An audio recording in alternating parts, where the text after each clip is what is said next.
At 8, Tuesdays at 9, and ETEL Channel 4. That's 52 weeks a year to get educated on sports by the best. Joel Davis and Ronnie Rance. And welcome everyone to this week's edition of Sports Shorts presented by LaBerge Casino.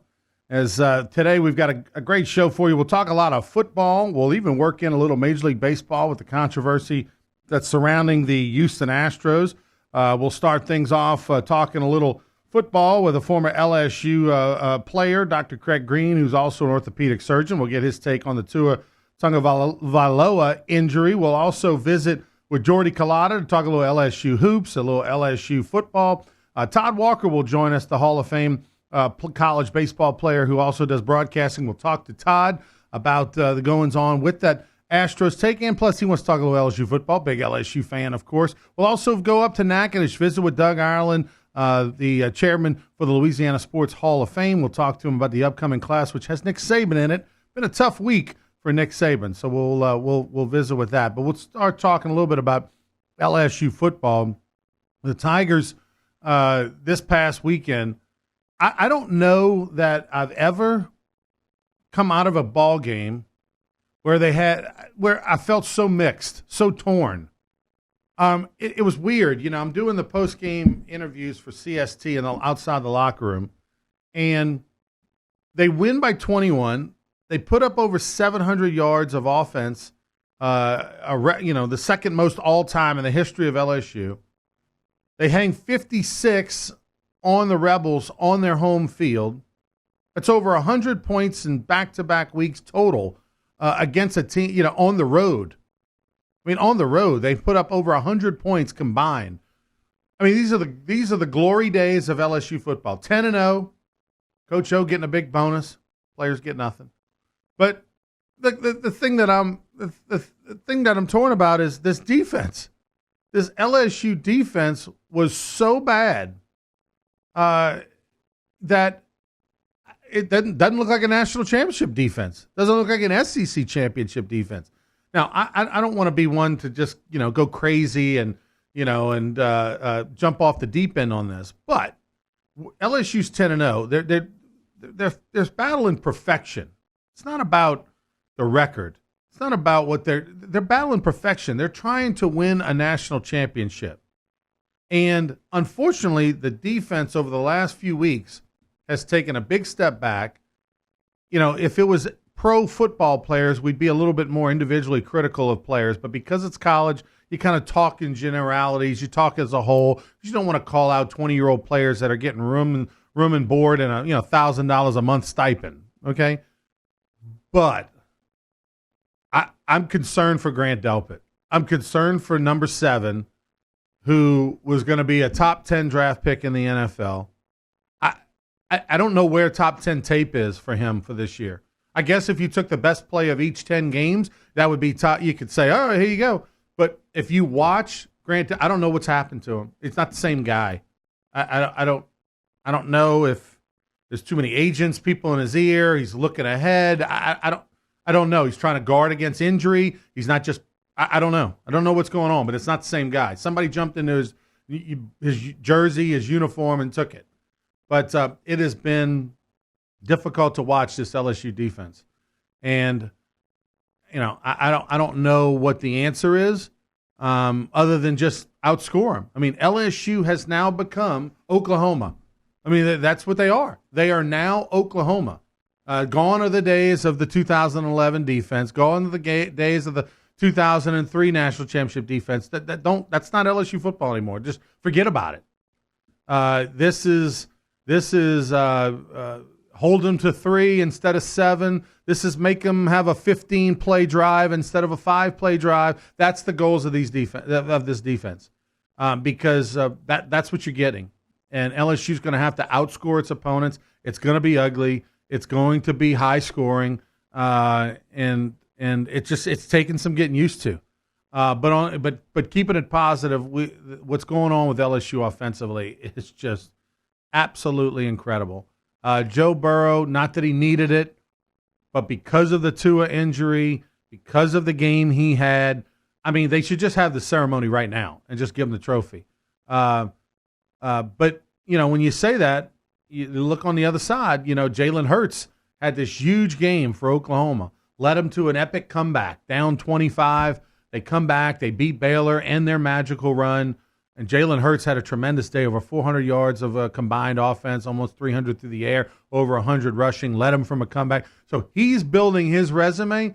If there's a bobble, maybe he gets involved. If LSU struggles and loses to a Texas A&M at home, which is possible. I'm not saying it's going to happen. I don't think it's going to happen. But it's possible. The way this defense is playing right now, A&M's going to be able to move the football.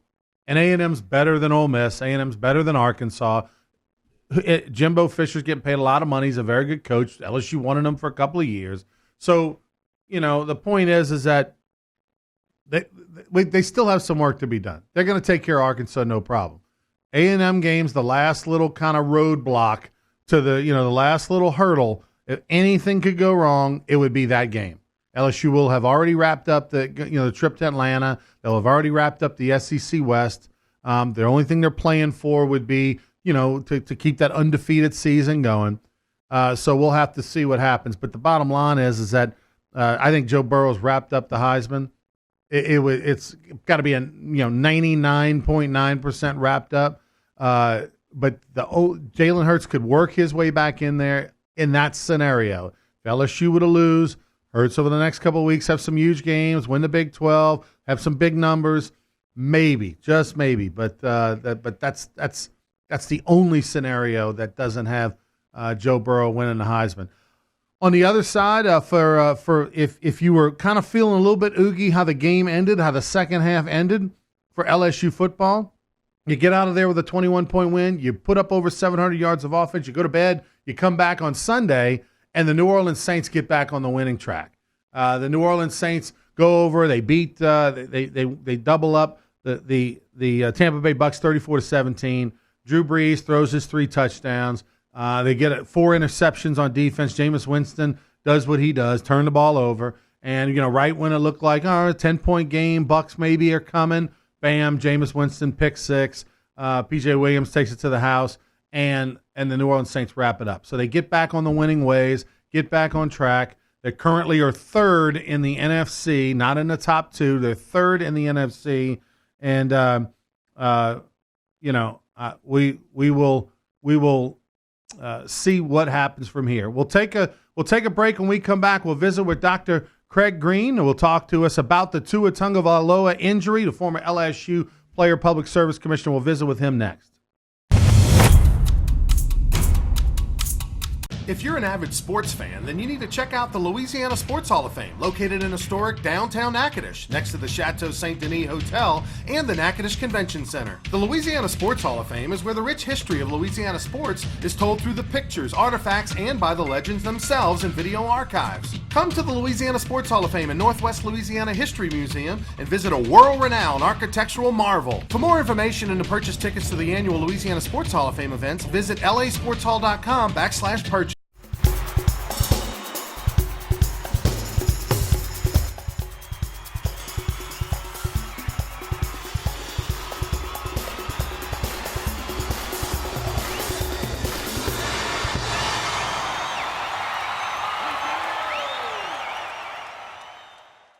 If you're an avid sports fan, then you need to check out the Louisiana Sports Hall of Fame, located in historic downtown Natchitoches, next to the Chateau St. Denis Hotel and the Natchitoches Convention Center. The Louisiana Sports Hall of Fame is where the rich history of Louisiana sports is told through the pictures, artifacts, and by the legends themselves in video archives. Come to the Louisiana Sports Hall of Fame and Northwest Louisiana History Museum and visit a world-renowned architectural marvel. For more information and to purchase tickets to the annual Louisiana Sports Hall of Fame events, visit lasportshall.com/purchase.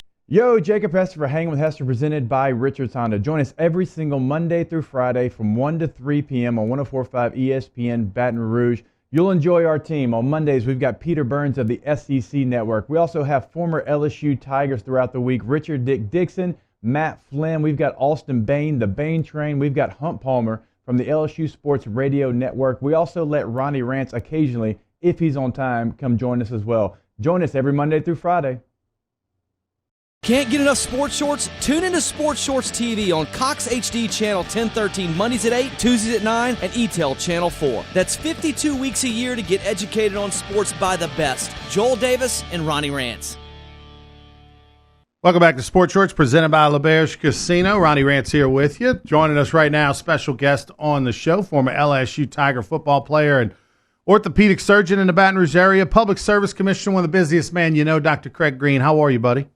Hey, Ronnie, how's it going? Thanks for having me. Thanks for coming on. I wanted to have you on for a couple of reasons. One, obviously a proud LSU alum and football player for the Tigers. Wanted to get your take on the team and the season, but I wanted to have you on first to talk about this Tua Tagovailoa injury. It's being compared, and a lot of people have questions. It's being compared to the Bo Jackson type dislocation of the hip, which he ended up having to get a whole total hip replacement.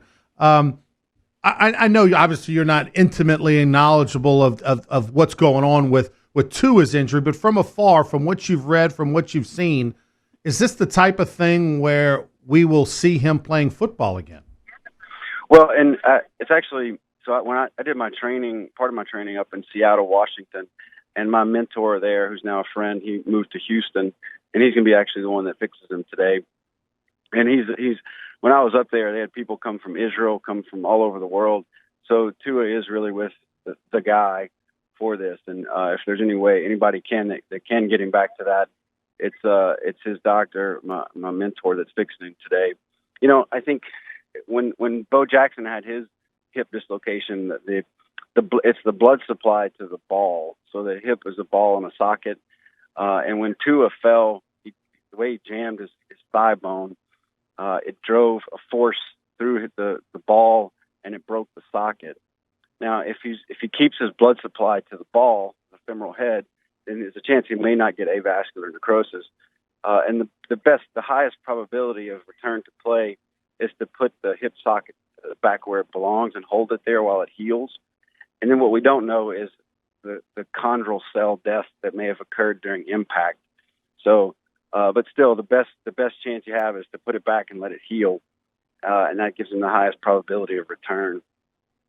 Have you? This is not a very common injury when it comes to football players. This type of injury is mostly seen where and how. So this is my specialty, and we mainly in car accidents or fall from height, fall off a horse, etc. Traditionally, though, it's car accidents where it crashed into the dashboard, and then the force goes through the knee, and it drives the femur up through the flexed hip, and it breaks the posterior wall of the acetabulum. And you can see on Tua's fall, when he fell, his hip was flexed, and when he hit the ground, the force drove the force through the femur and up through the posterior wall of his acetabulum. We're visiting with Dr. Craig Green, orthopedic surgeon here in the Baton Rouge area, former LSU Tiger football player. Without knowing what would be his situation intimately, what would be his recovery time normally for just recovering? But then when you work in trying to play football again, what is he looking at? So it's a minimum of 8 weeks of not putting any weight on it, or really only putting about 5 pounds of weight on it. And after that, I do what's called partial progressive weight bearing is tolerated. So after the 8 week mark, you begin to gradually put weight on it, such that at the 3 month mark, you have 100% weight bearing.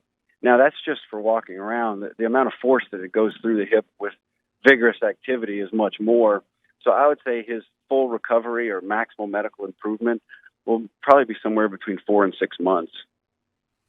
4 and 6 months to at the end of 6 months, we're talking about running. We're not talking, maybe running. I mean, what are we talking about at that point? Yeah, it's going to be gradual. Just add one activity to the other. Mm-hmm. You can't ever have the standard for him of he's not going to be exactly like he was before. But I think if this heals up well and his cartilage is okay, he is the best chance possible of making a full return to even sport. Tua has been a guy who's had some injuries the last couple of years. There's been some talk about him, about his durability in the future when he makes the transition to the NFL. When you have an injury like this, in, say, whatever length of time, a year from now, he's fully recovered, he's running around, he looks like his old self. does it lend itself to this type of thing recurring more often or ever again once you have it the first time?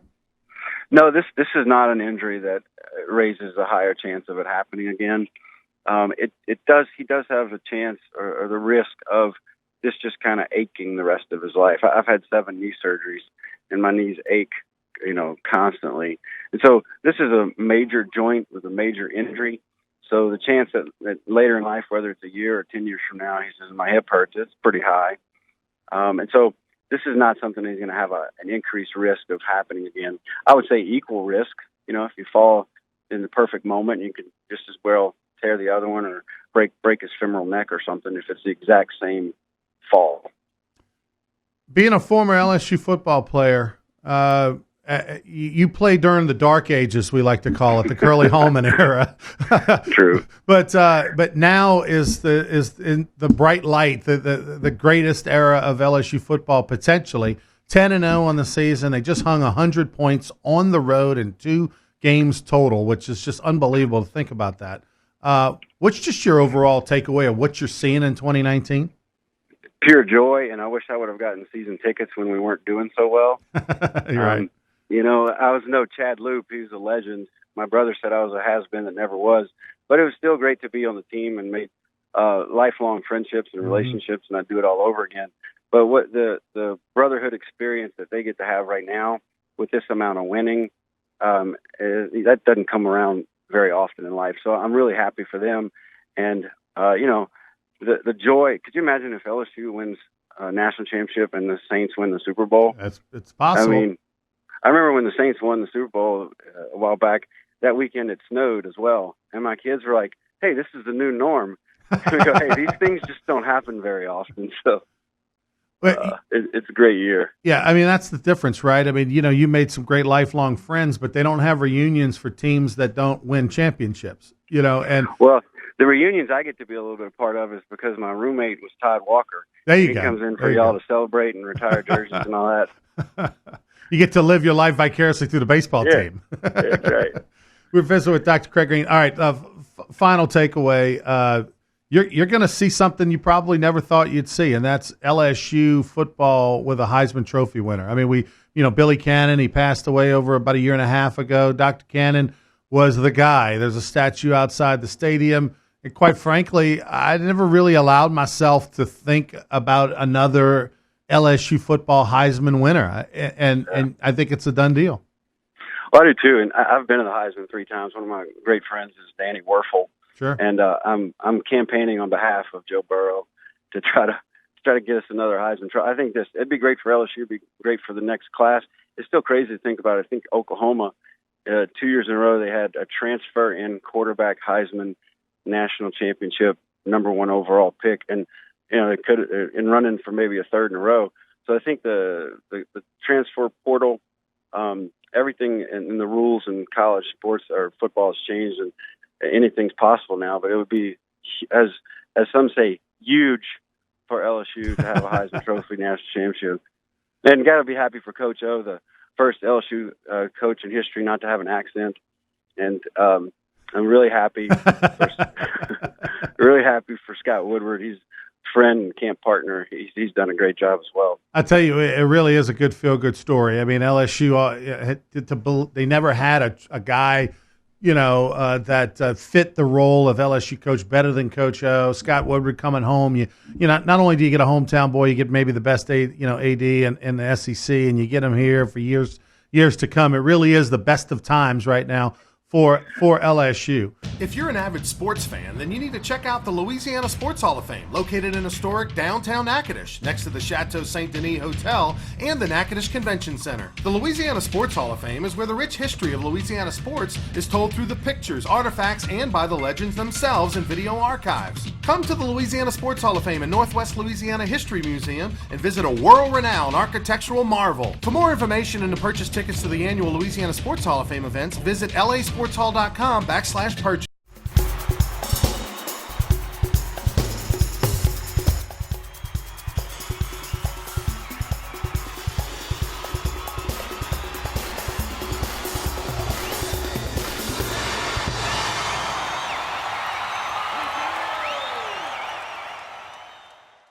If you're an avid sports fan, then you need to check out the Louisiana Sports Hall of Fame, located in historic downtown Natchitoches, next to the Chateau Saint Denis Hotel and the Natchitoches Convention Center. The Louisiana Sports Hall of Fame is where the rich history of Louisiana sports is told through the pictures, artifacts, and by the legends themselves in video archives. Come to the Louisiana Sports Hall of Fame and Northwest Louisiana History Museum and visit a world-renowned architectural marvel. For more information and to purchase tickets to the annual Louisiana Sports Hall of Fame events, visit lasportshall.com/purchase. Yo, Jacob Hester for Hanging with Hester, presented by Richards Honda. Join us every single Monday through Friday from 1 to 3 p.m. on 104.5 ESPN Baton Rouge. You'll enjoy our team. On Mondays, we've got Peter Burns of the SEC Network. We also have former LSU Tigers throughout the week, Richard Dick Dixon, Matt Flynn. We've got Austin Bain, the Bain Train. We've got Hunt Palmer from the LSU Sports Radio Network. We also let Ronnie Rance occasionally, if he's on time, come join us as well. Join us every Monday through Friday.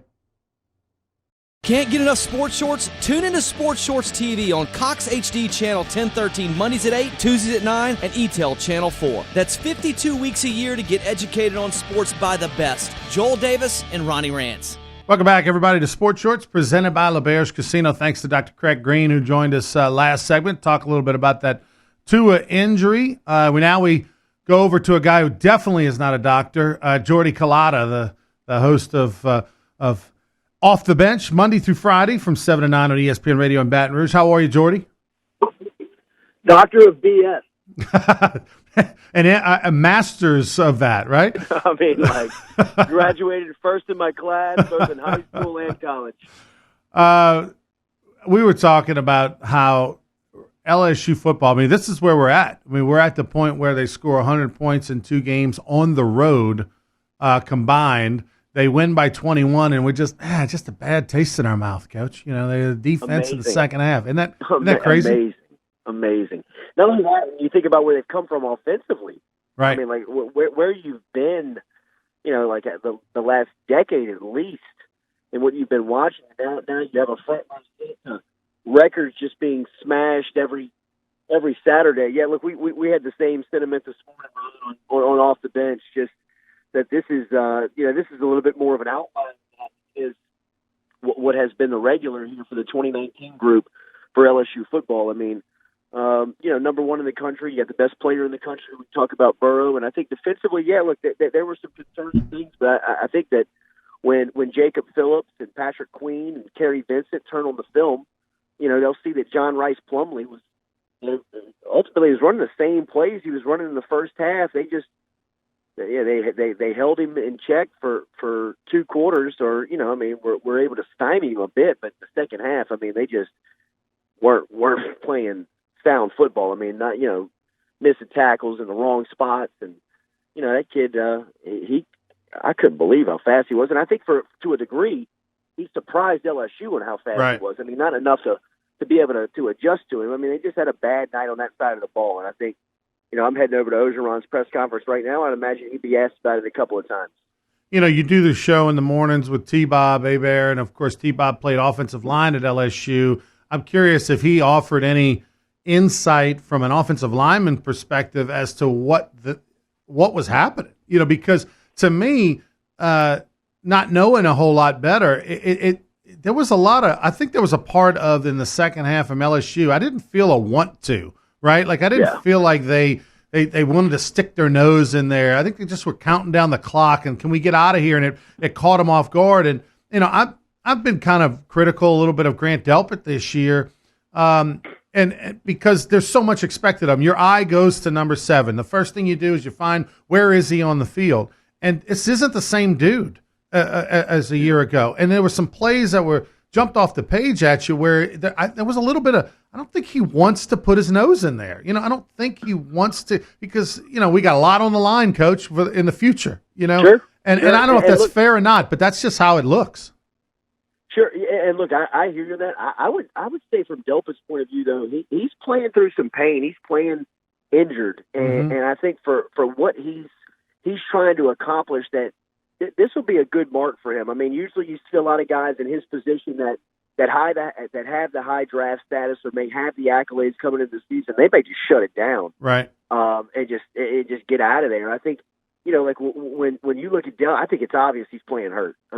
He's he's not as precise as he was last year. He can't get to the spots as fast as he did. Now I think the missed tackle stuff. I mean, he can improve that. I mean, he's got to wrap up.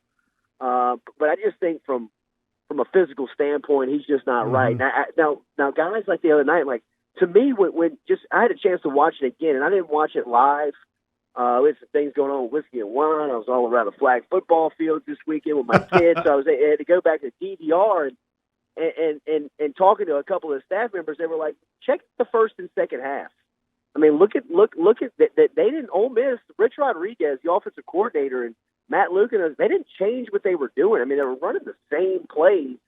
Phillips, Queen, those guys as linebackers. I mean, they were making those plays in the first half. And they've made them throughout the first part of the season, but in the second half at Oxford, I kind of look, Ronnie. I buy into your theory a little bit. 25 degrees. You got Joe Burrow. You're up 21-0. You know that offense for Ole Miss is not going to outscore Burrow. Right. John Rice Plumlee is not going to go head to head with the best player in college football and outduel him, and just some November night in Oxford. It just wasn't going to happen. And I think there may have been a little bit of the defense kind of check it out. Just kind of get us out of here, get on the plane, and get back to Baton Rouge. And I mentioned this morning, Ron. Anytime a team goes on a championship run, and you've had front row seats, and you've been a part of championship teams, you have to catch some type of luck somewhere along the way. Not to say you're a lucky team. I mean, you guys were top 3 baseball team in America. LSU football, same thing, 03, 07. They were one of the best teams. And I think right now here in 19, they're one of a handful of the elite college football teams. But I think that they've caught a little bit of a scheduling break, in the sense of you play Florida at home, you got to play their backup quarterback. Now, Trask comes in here and throws for 300, but still a break. I mean, a backup making his first road start. Tua, on the road, Tuscaloosa, banged up ankle. After a performance like this for your defense, here comes Arkansas. Yeah. The worst team in the league. Like, make you feel good about yourself. Bailout game? Mm-hmm. Absolutely. Mm-hmm. I mean, you want a slump buster. Here you go, one knocking on your door in Baton Rouge on Saturday. To not to say that you praise them next Monday if they play over their head, but I mean, this is a game that they could get out of those bad vibes from. Yeah, this is definitely that 250-pounder at 2:30 in the morning. To help you get right. Come on in. Come on in. I want to get to a couple different things. One, the Tua injury. We don't know what it's going to mean at this point yet. We got to wait through the surgery, and the doctor comes out and talks about where everything's going. But we visited with Dr. Craig Green last segment, and if he doesn't have the Bo Jackson issue where there's blood flow problems to the socket, if it's a normal type deal, he will recover from this and play again at some point. But this has got to be devastating to his value in the draft. That's just 6 months away.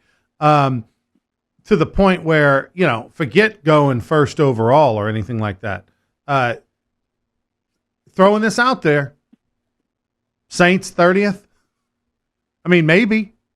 He could be around, Ronnie. I mean, seriously. And a guy like Peyton, if you remember it with Mahomes a couple of years back, the Chiefs had to wheel and deal to get in front of Sean Payton because he was coming after Patrick Mahomes. I mean, he was trying to get up there and grab him at 10, I believe it was, and the Chiefs got him at 9. But you would imagine that Peyton has been evaluating this particular quarterback class for a while, just on where he is on the calendar, with where Breeze is, and what's going on with that quarterback position. A lot of people were talking about Burrow. Tua might be an option. I don't know if he falls that far just because of his skill level. And like you said, from a medical standpoint, I mean, if all things go correctly, I mean, he should be able to gain, get back on the field and be okay. So I don't know if he falls that far, but look, it'll be great to talk about. I heard a topic this morning that does he come back? Does he contemplate maybe even going back for a season? Ooh, man. And going through the rehab. But after you suffer an injury that's too risky. Without the money, I mean, you can't suffer another one like that Right. where you're not under contract. No, I agree. And here's the thing, though. The reason that I think the Saints have a little bit of a chance, and it's a conversation at the moment, and granted, I agree with you, they probably would have to move up, is that most people, when you draft somebody in the first round, you're not drafting them to sit the bench, Coach. You know, you're giving them all that money, and they're going to start unless there's just some catastrophic injury they suffer after you draft them. So Saints are in a great position from that standpoint. Exactly. So if you can squeeze 1 or 2 more years out of Breeze and have Tua not only get healthy next year, but just sit and watch what it looks like to be a real pro, I mean, that might be a nice investment. I want to talk. I want to change gears here for a quick second. By the way, we both agree. Like Joe Burrow's got the Heisman locked up. Like it's really nothing he can do at this point. I guess unless you lose to A&M and put the name on the nameplate. Yeah. I mean, like a catastrophe. Yeah. I mean, like just a story that would upend college football. Yeah. Would be Joe Burrow. I mean, like I can't imagine. I mean, we had a meeting with the execs that they're sending OTB up there. Yeah. I mean, nice, look, Coach. Nice. New York City. I mean, that's the biggest gig OTB has scored to date. Not even close. Well, listen, I got to imagine for OTB to pull a gig like that, they got to have some type of inside info. Like he's got it in the bag. Well, look, all the years of OTB getting, OTB getting slighted, not going to SEC media days and things. You know, just a lot of issues. Like other shows have kind of had the upper hand on you guys. Sure. But hey, we landed. Joe's dad was a great coup. Now, we got the inside track for the behind the scenes take on everything in New York City. I can't wait to see the Twitter for T-Bob and you in New York City, big guy. Giddy over here. Yeah. Ron. I mean, I looked around like, are you kidding? You sure you're not? You don't want me to go relay this message to Moscona that y'all are sending him to New York? Oh, so just OTB's going. Just OTB. Oh man. Oh yeah, that's could cause some issues. Question: what was the per diem you were able to negotiate? Because New York City's not cheap, Coach. Still in contract negotiations. My agent's still kind of coming. My side's still kind of coming over the shock value that we're actually going. So I think we're trying to get the big guy in touch with somebody that we have in common with some rooms up there. I mean, If I'm able to wheel and deal these rooms, Coach. Yeah. No. Yeah. If you can save him some money on that, that'd be big. The leverage. Leverage. Let me throw out this for you. Go to Patsy's. It's an Italian restaurant, a couple blocks away from the Central Park. Highly recommended. Gino's restaurant, Gino Marino. Absolutely. Gino's restaurant. Marino. He's the one who actually gave me that tip years and years ago. Oh, wow. And I've been numerous times. Patsy's one of my favorite restaurants. Great Italian restaurant. You got to go do that. Yeah, got to go do that. Last thing before I let you go, I just want to get a quick take on Colin Kaepernick. When it came out on Saturday that 3 hours before his workout, he changed the venue. Stephen A. and many others bashed him. I did see Eric Reed, the former Dutchtown High and LSU star, was there at the workout just by chance, happened to be in Atlanta. The Panthers were playing the Falcons. He went to the workout, and he explained why Colin Kaepernick moved the workout. And it all had to do with the waiver, which was, there's a lot more to the waiver, type of deal. And also didn't know who his receivers are, didn't have a script. So when I read all that, I was like, okay, all right, makes a little more sense why Colin Kaepernick would want to move the thing. I didn't pile on after I read Eric Reed's stuff. What's been your takeaway of Colin Kaepernick, and do you think he'll play in the NFL after this weekend? I think this was a PR disaster for the NFL, a public relations disaster when you had an opportunity. I don't get this. Like, why is it so difficult for this guy to get a look in the NFL? I'm looking around the league and looking at these cardboard boxes taking snaps as backup quarterbacks, in some instances starters in the NFL. And you got to tell me that Colin Kaepernick, who brought a team to the Super Bowl, I know he was 1-9 in his last starts, but look around. I mean, like, he would be a top 15 backup easily in the league. I wouldn't sign a piece of paper for the NFL about any type of liability on a workout. Now, I'm not going to work out with people that I don't know. I mean, every team has the opportunity to get in touch with Colin Kaepernick. You really know if he can play. The NFL, in my opinion, and this doesn't come down to the politics of it. Whatever side they believe and whatever side they fall in line on the politics, as far as giving this guy a chance to play in their league, it is obvious that they're trying to bar him from doing that. And I thought that Saturday he exploited that. You know, he exploited the fact that they wanted him to sign things and provide wide receivers, and was not going to allow cameras in it. Like, are you kidding me? Right. Why? What are you trying to hide? Why? I'm not going to let you control the message as far as keeping the cameras out of there so you can tell everybody that I can't play and I'm in there making throws, but there's no documentation to prove it. No, we're going to do this in the open air, in the public, for everybody to see. Anybody can come out. I get it, man. Like, I understand where he's coming from, and that may not be popular opinion, but if he's looking for a chance to play in the NFL, this is a dog and pony show. Yeah. I mean, just go work out for a team and get your chance. If the NFL allows him back, then, you know, I mean, whoever needs, I mean, the Cincinnati Bengals should have Colin Kaepernick on their team. I mean, that's he's better than Andy Dalton. I mean, it's just he's better than their backup. I just don't understand what they're trying to accomplish by what they were doing on Saturday. Like, they bring more negative attention to themselves by trying to do a good deed. I mean, just let the guy work out. Just let him work out. And if he can play, let him play. I totally agree with you from a standpoint. The NFL butchered this. First off, people don't realize the lawsuits already happened, right? They already settled with Colin Kaepernick and Reed and these guys. They already put aside $100 million, you know, and a foundation to distribute to urban areas and to work on relationships between the inner city and the police and all that stuff. Okay, they've already done that. So at this point, take the high road, schedule an open air, because it still comes down to the individual teams, and the individual teams are not going to sign him because they're going to lose corporate sponsorship. They're going to lose season ticket holders, and they're going to lose corporate sponsorship. If he goes to any team, Cincinnati Bengals, who you mentioned, they're going to have suite holders that are going to not. They're going to leave them, right or wrong. That's what's going to happen. It's like at Guarantee Broadcasting, where you work, and I do radio as well part time. There was a guy in the 90s said a few things. The largest sponsor said, "Hey, we're going to pull our money if you don't fire him." They had to make a decision: stand by my man, or it's a business move. Hey, sorry, we love you. You got to go. You know, and so they went with the money, and that's what that's why these teams are not signing Colin Kaepernick. Not because he can't play, not because he's going to be beloved in the locker room. By the way, the demographics are on his side, the support is on his side in the locker room. But the sponsorships, season ticket holders, the bad press, the distraction every day at media day, and the big large corporate sponsors that are giving millions of dollars. Yeah, I'm not going to give you that.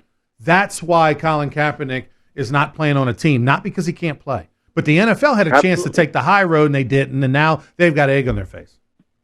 Again. Like, it is amazing to me that a corporation, like these corporations that could set aside like annual budgets of millions of dollars for public relations, can go through this type of blunder again. Like you have now recycled this story for yourself and are going to get beat over the head with it until next Sunday if you're the NFL. Like, you have set yourself up for the talking heads just to kick us around and talk about everything but the football, like everything but what's going on in the field. Not everybody can afford a Robert Munson, I guess, huh? I guess that's the end of the day. Yeah. That's the deal. Jordy, thanks so much for the time. I cannot wait. We're going to have a debriefing when you come back from New York City. I got to hear all about you, T-Bob, and the Burrows taking over Times Square. Thank you, Ron. Always good to talk to you, big fella. All right, buddy. Jordy Culotta right there. You can check him out on Off the Bench Monday through Fridays from 7 to 9 a.m. It's a great show on ESPN in Baton Rouge. We'll take a break. When we come back, the great Todd Walker. We'll talk to him about the Astros. They're going to take away the trophy in 17. What's going to happen? A lot of goings on in the world of Major League Baseball. We'll talk to college baseball and pro analyst Todd Walker next. If you're an avid sports fan, then you need to check out the Louisiana Sports Hall of Fame, located in historic downtown Natchitoches, next to the Chateau Saint Denis Hotel and the Natchitoches Convention Center. The Louisiana Sports Hall of Fame is where the rich history of Louisiana sports is told through the pictures, artifacts, and by the legends themselves in video archives. Come to the Louisiana Sports Hall of Fame and Northwest Louisiana History Museum and visit a world-renowned architectural marvel. For more information and to purchase tickets to the annual Louisiana Sports Hall of Fame events, visit lasportshall.com/purchase.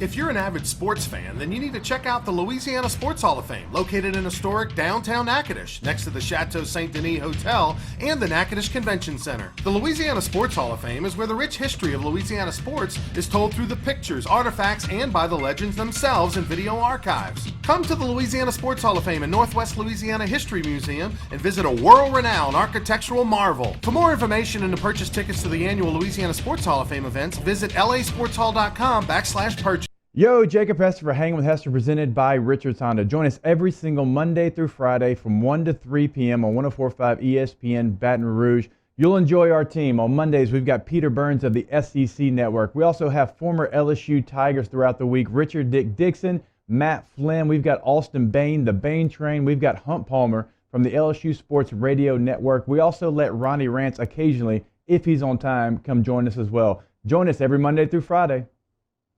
Here to get educated on sports by the best. Joel Davis and Ronnie Rance. Welcome back, everyone, to Sports Shorts, presented by LeBear's Casino in Baton Rouge. Thanks to Jordy Collada, who joined us last segment, talking a little LSU football, Colin Kaepernick. Right now, we'll talk a little Major League Baseball, also working a little LSU football as well with former LSU Tiger great and ESPN, SEC, Major League Baseball analyst Todd Walker joins us. How are you, T-Dub? What's up, Ronnie? Hey, you know, we had a old roommate friend of yours, Dr. Craig Green, on the first segment of the show, just to give a little quick takeaway on the Tua Tagovailoa injury and what his future looks like.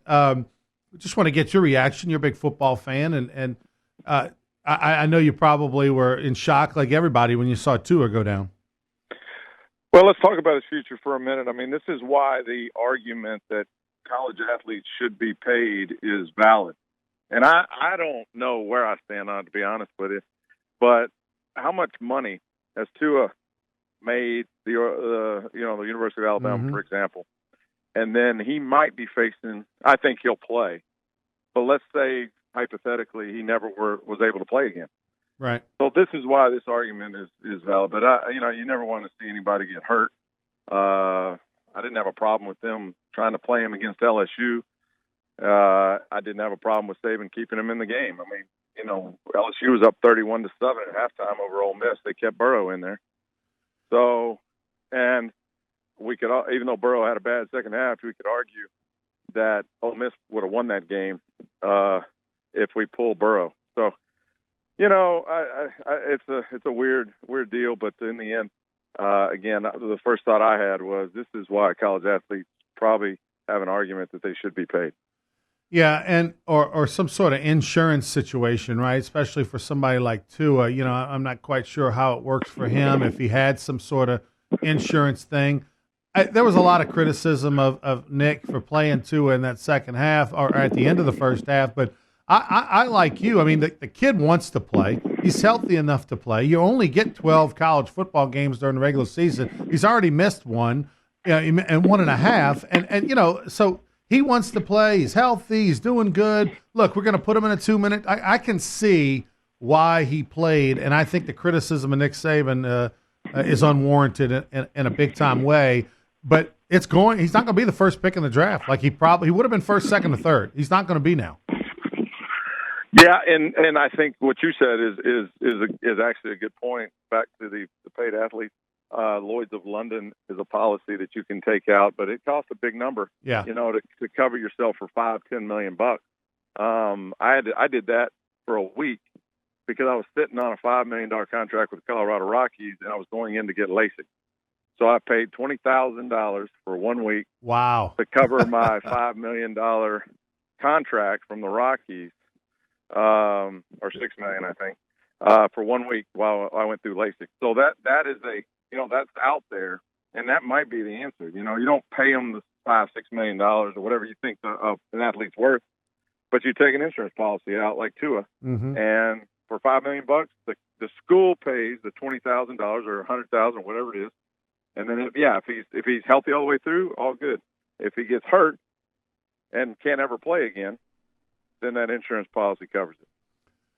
Joe Burrow did play in the second half. LSU put up over 700 yards of offense. He threw for another 4 bills or whatever. I was mentioning last segment, I didn't really give much thought to ever thinking I'd see an LSU football Heisman Trophy winner not named Billy Cannon, but it looks like we got one.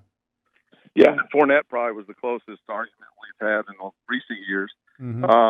I think he won it after the Alabama game, Burrow. And, now he's got it's never easy. But you got Ole Miss, you got Arkansas. Ole Miss's defense was not very good. You got Arkansas. And then A&M, it is what it is. But I think Burrow won the Heisman after the Alabama game. I don't know. I don't think that anybody's close. And he deserves it. I mean, and I think about Coach O and what that coaching staff, Brady, and Ensminger has done for that quarterback. Joe Burrow is a really, really smart, intelligent, big-arm kid. But we saw over the years how quarterbacks digressed under Les Miles.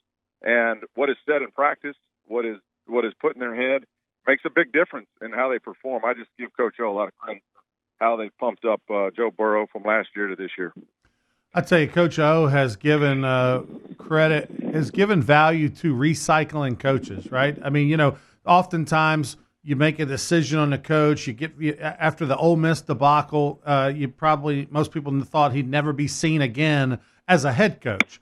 But he not only took his opportunity as a head coach, he showed it during the interim when he promoted Steve Ensminger to offensive coordinator and turned the keys over to him. And during his time as interim coach, LSU, had the number one offense during just those games, those 8 games that year during the regular season. They had the number one offense in the SEC, and he showed the ability that Les, unfortunately, didn't show, which was the ability to say, you know what, I'm not great at this. I don't really know about that. I'm going to hire the best people possible and let them do their job, and that's oftentimes the criticism of coaches.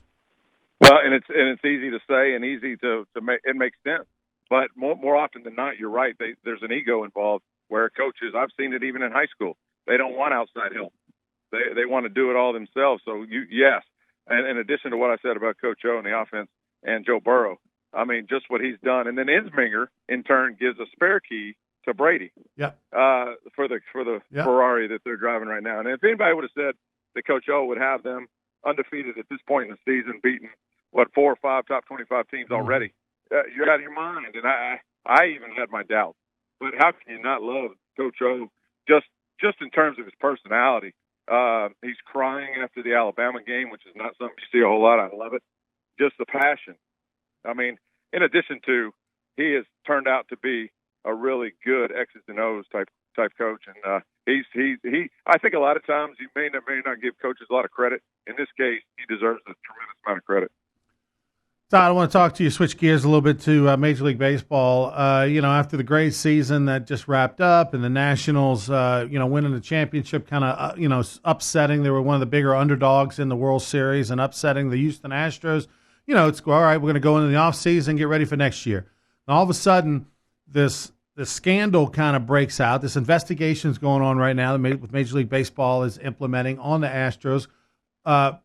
So many parts to this I want to get your take on. One, former pitcher in 2017 that's a member of the Houston Astros World Championship team, now not with the organization, 2 years plus later, basically rats out the organization and claims that they were, cheating, if you will, videotaping and signaling back to, videoing and signaling to the hitters what pitches were coming.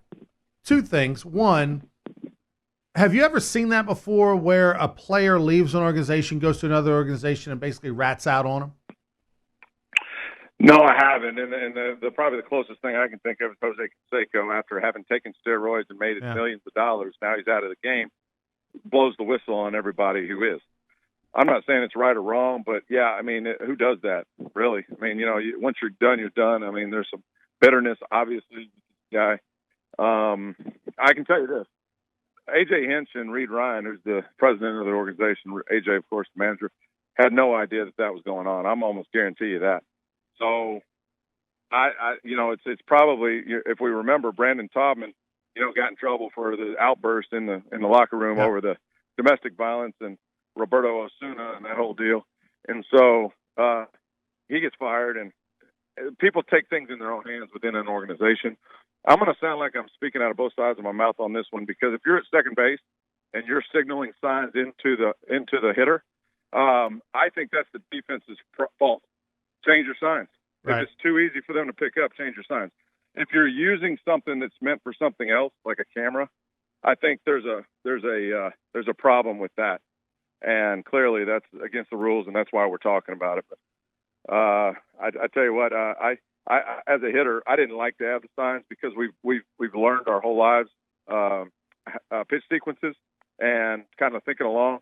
If a guy at second base told me a curveball was coming and I saw it out of his hand, I'm swinging at it no matter where it was, because I felt like I had an advantage and I had to take advantage of it. Right. So I didn't like having the signs, is what I'm saying. Yeah. You saw the Astros in the World Series this year. They had a big inning early on, and folks, and you saw Bregman cross home plate, and he was kind of talking to the hitter, and it looked like they had the signs and they were talking about it.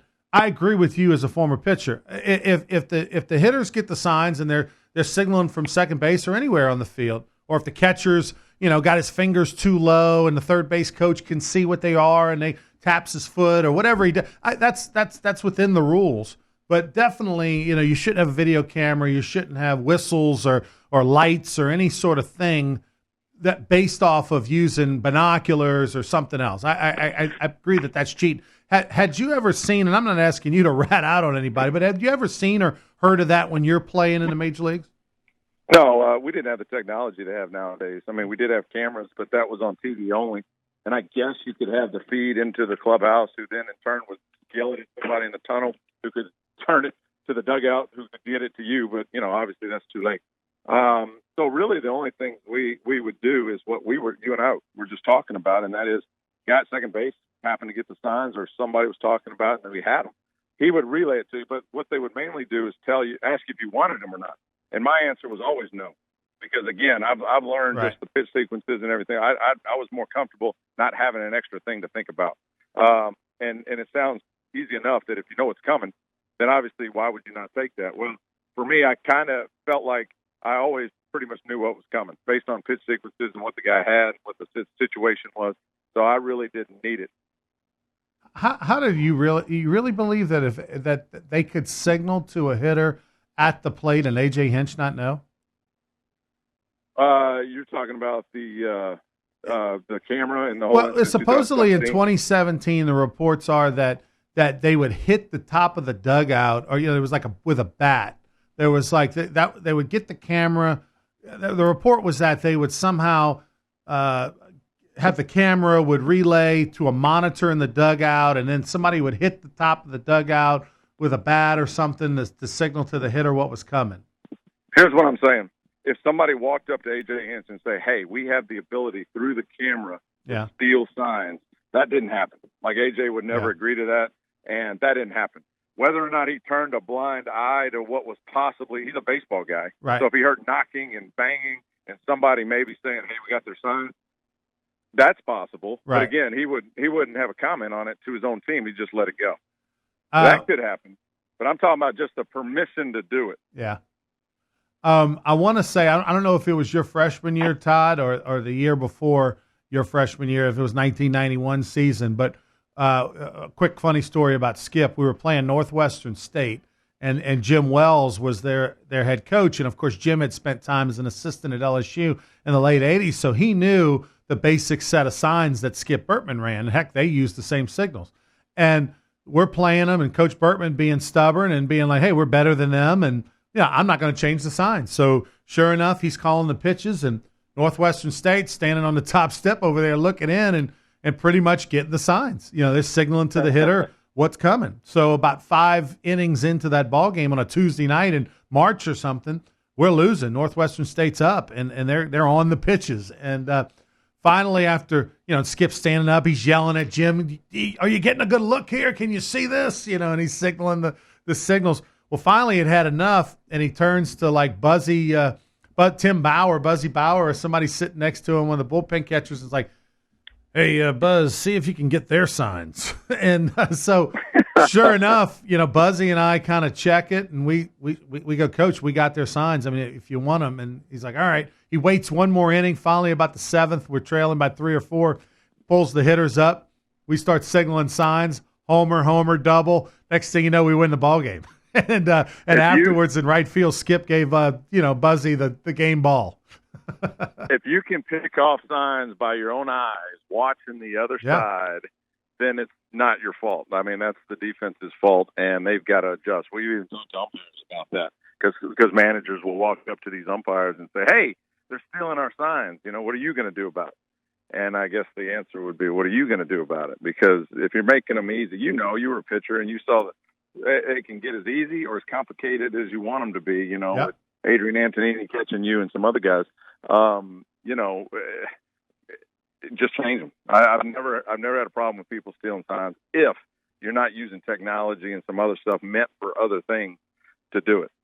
Todd, thanks so much for the time. I appreciate it. Are you any plans to come in for any of the next couple LSU football games? Well, the alumni weekend is this weekend. My son has soccer games on Saturday, but we're coming in Saturday afternoon. He's going to participate in one of the LSU baseball camps on Sunday, so we'll be down this weekend. All right, awesome. Look forward to seeing you. Thanks for the time. Appreciate it. All right, Ronnie. Thank you. Todd Walker right there. Check him out on SEC Network. He does a great job. Also up with the Red Sox when he gets done when college baseball season's over with. We'll take a break. Final segment, Sports Shorts, coming up next.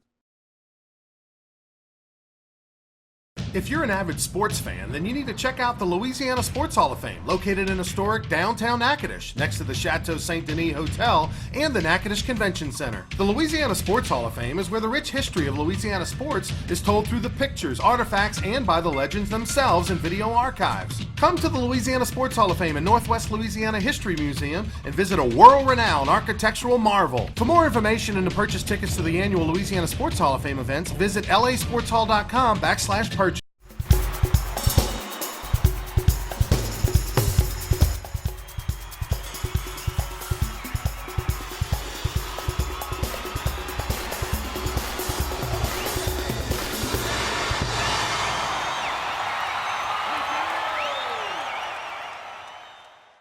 If you're an avid sports fan, then you need to check out the Louisiana Sports Hall of Fame, located in historic downtown Natchitoches, next to the Chateau Saint Denis Hotel and the Natchitoches Convention Center. The Louisiana Sports Hall of Fame is where the rich history of Louisiana sports is told through the pictures, artifacts, and by the legends themselves in video archives. Come to the Louisiana Sports Hall of Fame and Northwest Louisiana History Museum and visit a world-renowned architectural marvel. For more information and to purchase tickets to the annual Louisiana Sports Hall of Fame events, visit lasportshall.com/purchase.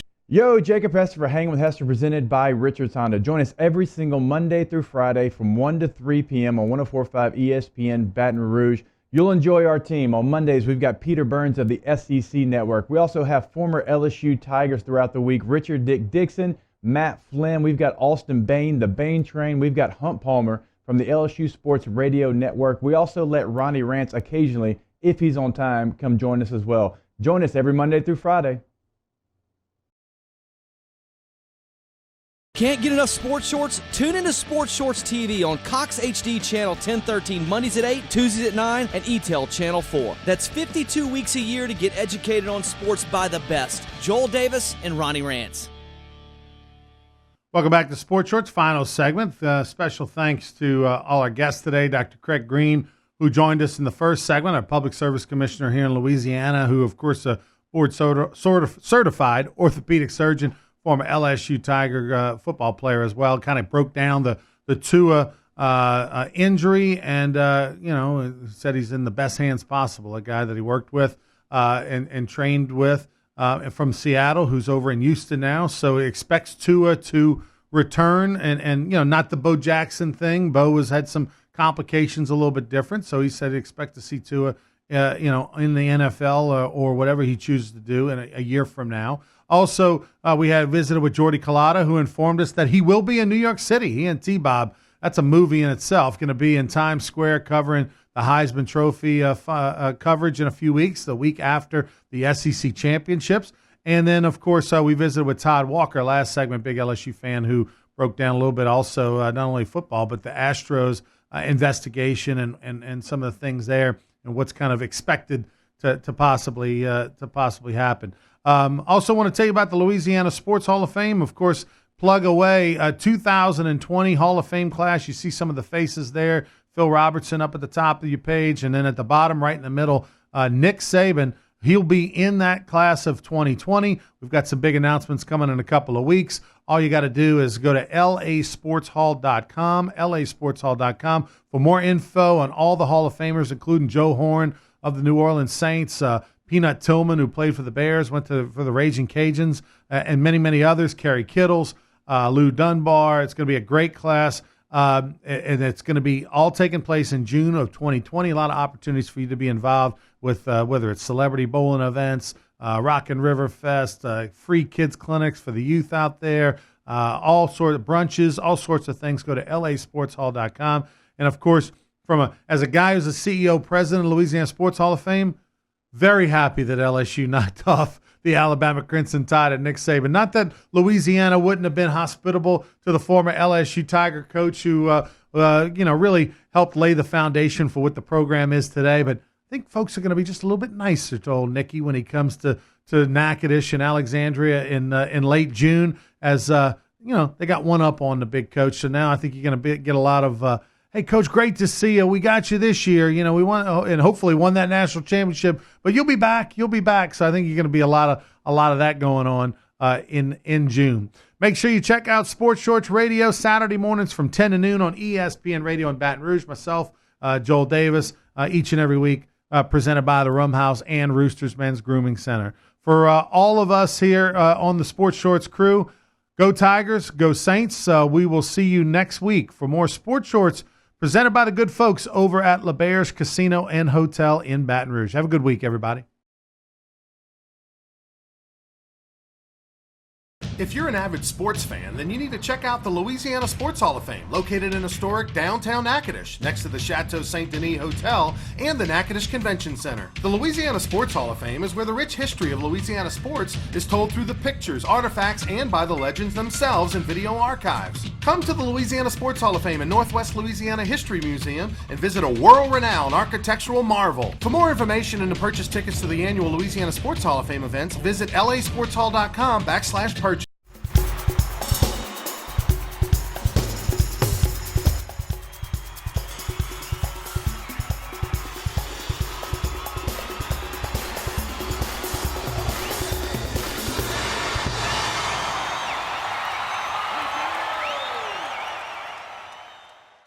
If you're an avid sports fan, then you need to check out the Louisiana Sports Hall of Fame, located in historic downtown Natchitoches, next to the Chateau Saint Denis Hotel and the Natchitoches Convention Center. The Louisiana Sports Hall of Fame is where the rich history of Louisiana sports is told through the pictures, artifacts, and by the legends themselves in video archives. Come to the Louisiana Sports Hall of Fame and Northwest Louisiana History Museum and visit a world-renowned architectural marvel. For more information and to purchase tickets to the annual Louisiana Sports Hall of Fame events, visit lasportshall.com/purchase. Yo, Jacob Hester for Hanging with Hester, presented by Richards Honda. Join us every single Monday through Friday from 1 to 3 p.m. on 104.5 ESPN Baton Rouge. You'll enjoy our team. On Mondays, we've got Peter Burns of the SEC Network. We also have former LSU Tigers throughout the week, Richard Dick Dixon, Matt Flynn. We've got Austin Bain, the Bain Train. We've got Hunt Palmer from the LSU Sports Radio Network. We also let Ronnie Rance occasionally, if he's on time, come join us as well. Join us every Monday through Friday.